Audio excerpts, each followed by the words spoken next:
Good morning शुभ सकाळ पिलामाने केमिति अछ। आशा करे तमे माने बहुत भलरे थिबो।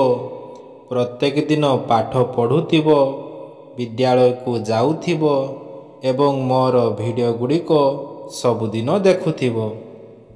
जेउ माने प्रथम थर पाई मोर एही वीडियोटी को देखुअछ, चैनलटी को लाइक एवं सब्सक्राइब करिदेबो। तो चलो आजिर वीडियोटी को आरंभ करिबा।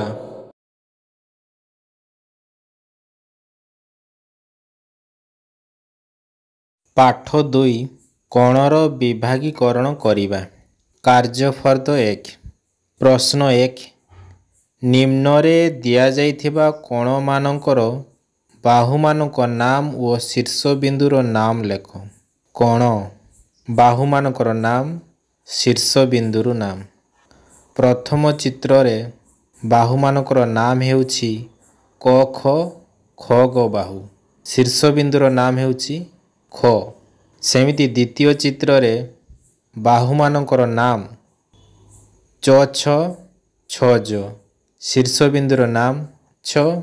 तृतीय कोण चित्र रे बाहुमानकर नाम हेउछि प फ फ ब, शीर्षबिंदुर नाम फ। प्रश्न 2। निम्नरे दिया जाइथिबा कोण मानकर परिमाण प्रोट्राक्टर साहाय्य मापी तल कोठरी रे लेख। बही रे दिया जाइथिबा कोण मानकु प्रोट्राक्टर साहाय्य मापिबु एवं तार परिमाण को तले दिया जाइथिबा बाक्स मध्यरे लेखिबु। प्रथम चित्र कोणर परिमाण 70 डिग्री, सेमिति द्वितीय चित्र कोणर परिमाण 40 डिग्री, तृतीय रे 125 डिग्री एवं चतुर्थ चित्रर परिमाण 90 डिग्री। प्रश्न 3। चित्र देख एहा केउ प्रकार कोण स्थिर कर ओ सारणी रे सही कोण तले ठीक चिन्ह दियो। प्रथम चित्रटी सूक्ष्म कोण, द्वितीय चित्रटी समकोण एवं तृतीय चित्रटी स्थूल कोण। प्रश्न 4।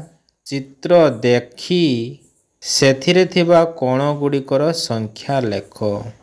प्रथम चित्र रे 10टी कोण अछि, द्वितीय चित्र रे 11टी कोण अछि, तृतीय चित्र रे 14टी कोण अछि।